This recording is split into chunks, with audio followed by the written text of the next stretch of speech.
നമ്മുടെ നാട്ടിൽ ഇന്ന് വളരെയധികം കണ്ടുകൊണ്ടിരിക്കുന്ന ഒരവസ്ഥയാണ് പ്ലാന്റർ ഫേസിറ്റിസ്. എന്താണ് പ്ലാന്റർ ഫേസിറ്റിസ്? നമ്മുടെ കാലിൻ്റെ അടിയിലുള്ള പ്ലാന്റർ ഫേഷ്യ എന്ന് പറയുന്ന ഒരു ഫേഷ്യയിൽ ഉണ്ടാകുന്ന ഇൻഫ്ലമേഷൻ അഥവാ നീർക്കെട്ട്.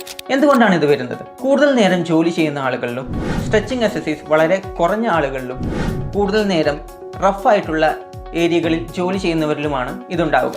അതായത് എന്തെങ്കിലും തരത്തിലുള്ള ബുദ്ധിമുട്ട് കാരണം നമ്മുടെ ഫേഷ്യയിൽ ഉണ്ടാകുന്ന നീർക്കെട്ട്. എങ്ങനെയാണ് നമുക്കിതിനെ കുറയ്ക്കാൻ പറ്റുക? പലപ്പോഴും നമ്മുടെ മസിൽസുകളെ അല്ലെങ്കിൽ ഫേഷ്യയെ പ്രോപ്പറായി സ്ട്രെച്ച് ചെയ്താൽ തന്നെ വളരെയധികം ആശ്വാസം ലഭിക്കുന്നതാണ്. അതായത് സ്ട്രെച്ചിങ് എക്സസൈസുകൾ ചെയ്യുക. അതായത് നമ്മുടെ കാലിൻ്റെ വിരലുകൾ നിലത്തമർത്തി പൊങ്ങി റിലാക്സ് ചെയ്യുക. ഇതിലൂടെ നമുക്ക് കാഫ് മസിൽസിനെ സ്ട്രെച്ച് ചെയ്യാൻ പറ്റുന്നതാണ്.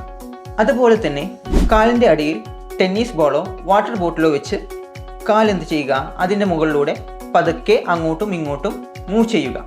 അതിനോടൊപ്പം തന്നെ കാൽ ഒരു 10 മിനിറ്റ് നേരം ചൂടുവെള്ളത്തിലും 10 മിനിറ്റ് നേരം സാദാ വെള്ളത്തിലും വയ്ക്കുക.